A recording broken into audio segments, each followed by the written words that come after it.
Springtime is my favorite for nails because I just want to paint flowers on absolutely everything, like this 3D tulip nail.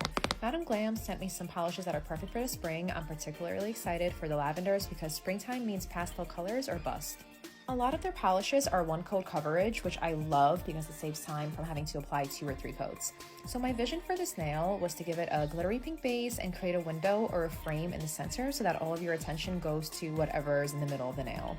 After coating the nail with clear builder gel, I prepared the nail for chrome work by wiping and buffing all of the tack and shine off of the nail so that the chrome only sticks to the clear 3D gel that I'm using.